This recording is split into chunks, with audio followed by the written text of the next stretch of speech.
Welcome, Capricorn. This is Regina from Pacific Tarot, and I've pulled for you for the new moon in Aries, the Ten of Swords. The new moon's occurring on the 29th, and specifically, this is a time of looking at, as always, transformation in the new astrological year, as signaled by the spring equinox on the 20th. But it's particularly focusing on the in-betweenness of releasing the old, surrendering things that don't serve us, and moving forward into a new world of possibilities. The Ten of Swords is emphasizing a tremendous amount of work, hardship, challenge, difficulties that you have overcome. This can feel so heavy, as though it has defined your life in a way that feels unfair, feels unjust, but also you recognize that only a very strong person, a very consolidated, centered person, could withstand this much disappointment with any grace and composure at all. So you're still learning from the things you've had to let go of, and you're still understanding why those experiences were necessary in order to shape you into the person you are becoming at this point. And it's really emphasizing the draining of energy, the amount of stamina and steel that has been required to keep going for so long. That is allowing you now a period of some grace, some collapse, some stillness, some stasis, so that you can actually process what you've given up, what you've surrendered, what you're no longer invested in, and what you are beginning to focus on for your possible future, the way you want to move. So this is emphasizing the fiery death of the phoenix. I think of Aries, the spring equinox. I think of the phoenix rising. And this is not focusing on the rising. This is focusing on the implosion of fiery combustion that is destroying all the things that are not serving you, are not functional in your life. And your ability to experience those many deaths, and to walk through the ashes. That's sort of a consideration of all that once was the structure of your life, once was the significant milestones, relationships that no longer exist or guide you in a way that is moving you into a new hopeful future that matches your abilities and your resilience. This is a general reading, so it isn't going to resonate for all of you. If you're interested in a personal reading, check out the description box below. And I welcome all of you, and I appreciate the time that you're taking with me. So for your present, I pulled I think this is called the Howlite. It's very pretty depiction, and it is about your crown chakra. So this is really about the portal of divinity in your life, the higher consciousness that you've been able to cultivate as a result of the work you've done to dig down deep, to dredge up those uncomfortable behaviors, those things you don't feel good about, that unhappy treatment you've experienced, the traumas in your life. For some of you, many of you, this is about generational trauma that you have experienced and you are currently exercising as an exorcising. The card reads meditation. To see more clearly, close your eyes. And this is giving me a clue as to the potential of not only meditation in your life, but your dream life, because when we close our eyes, quite often we are sleeping. And when we're sleeping, we can call upon our ancestors, our guides, to assist us, to bring us information, a sign, a symbol that will assist us in our progress. I do believe that you are in a time of reviewing those past experiences, particularly the hurtful ones, because right now, from where you're sitting, most of them have been hurtful and failed or disappointments. I think you're doing that without judging them. And this is really the victory here.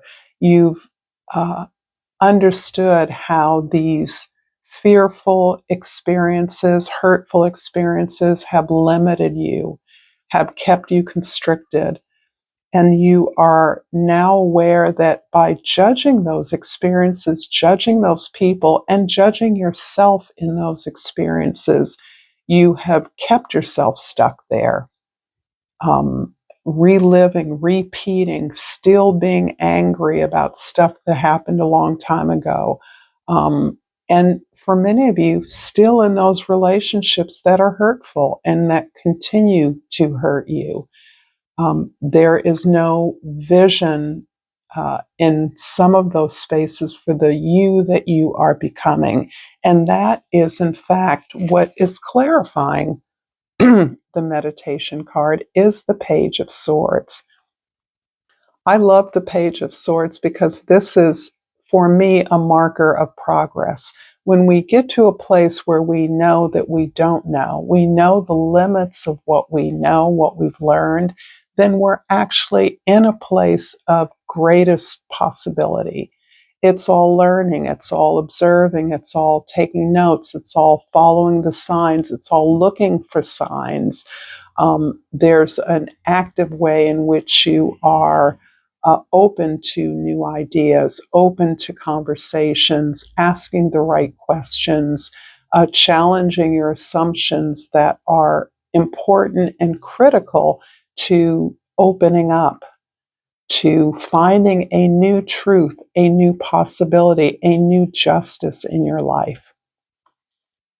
In the past, we have, from the Talisman Oracle, I pulled the Courage, and the Courage is this lovely lion. And I'll read you a little bit about how the handbook is describing the Courage card for some clues. The Courage card necessarily represents will and determination as well as courage. It will be through dealing with a new set of obstacles that you will make your most significant leap forward. We learn little from times of ease. The peaceful moments in life reward us for the hard work we've done. But those easy times don't give us the opportunity to page turning, to show our perseverance and strength of character, to test our mettle. You have what it takes to see this situation through to the end. Courage evolves and it can grow into compassion, patience, forgiveness. Nevertheless, alongside the hard times in life, we can still see the joy and be present for all the goodness coming our way. This is a card for overcoming hardship. And the mantra is, I am strong.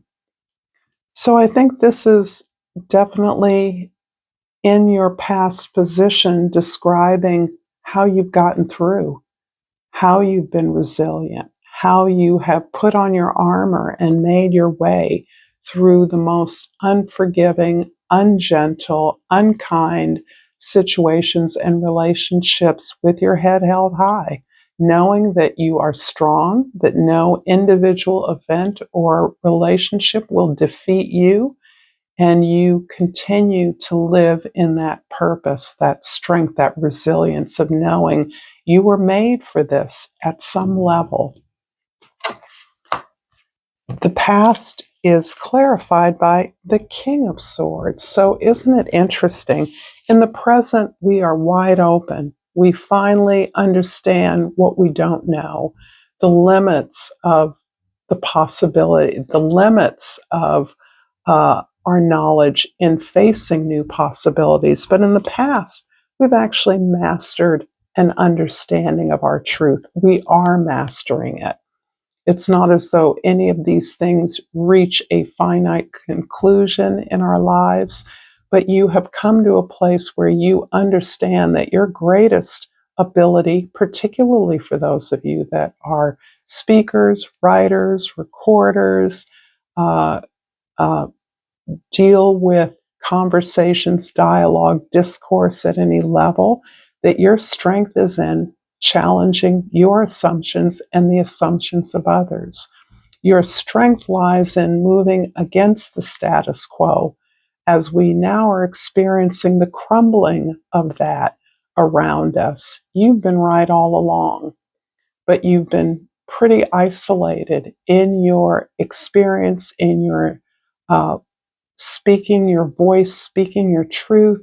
A lot of times your sense has been that no one hears you and that you're bold enough to say what you think because that's who you are. You've earned that right, but you haven't felt heard. And in times you felt that you perhaps weren't relevant to the experience of others who didn't see or were uncomfortable with your story, your experience. And so I think for many of you, there is a vindication here that uh, you're challenging the conventions, the institutions, the traditions that have not borne out in your life has been with merit, and that you continue to stay open to new ways of addressing those. It isn't as though speaking your truth was just put a lid on it. You actually were and are open to discussing it, to debating it, to having a discourse, to sharing ideas, because for the Capricorns I'm speaking to, you live in the realm of ideas, quite possibly the realm of dreams as well.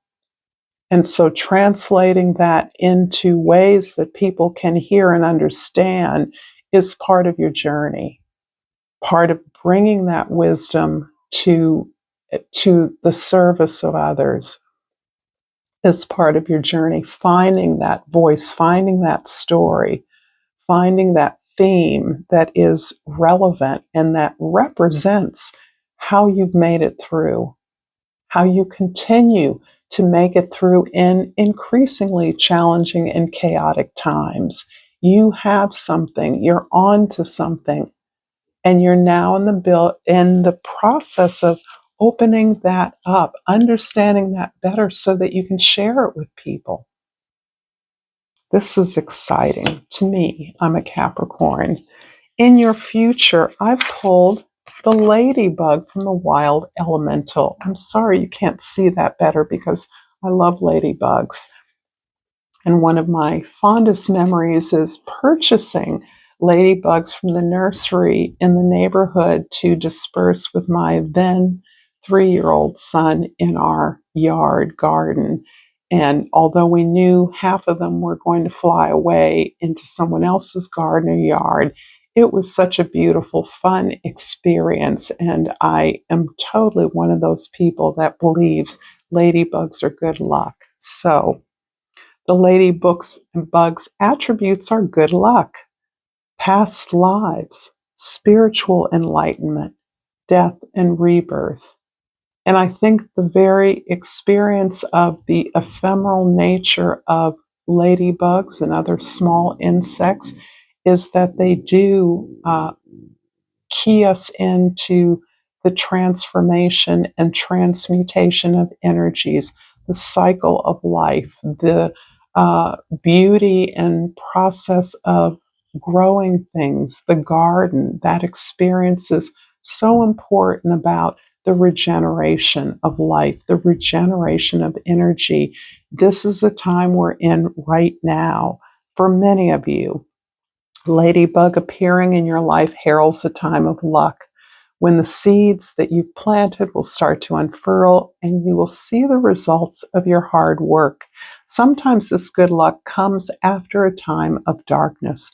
Know that this happened for a reason, and going forward, joy and happiness will start to push out the darkness.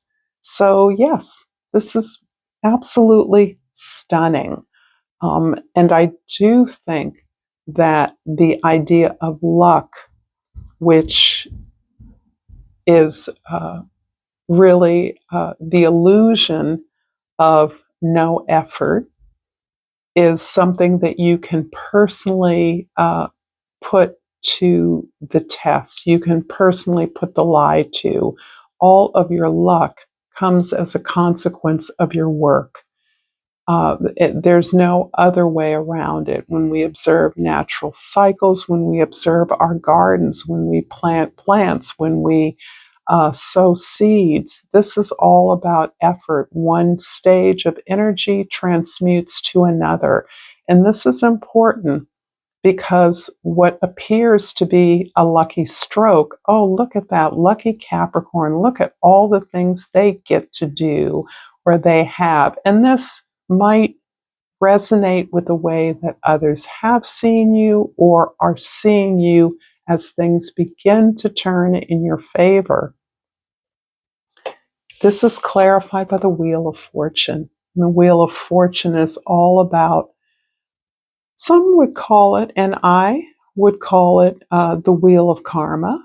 It's actually the results, the universe seeing your perseverance, your commitment to the process, to the collective, your willingness to do your part of the effort as well as can be done by you, doing your best, always helping others to do their best, is being seen by the universe. And ultimately, this is allowing you to identify opportunities that you haven't seen before. And this is what you understand as luck to be.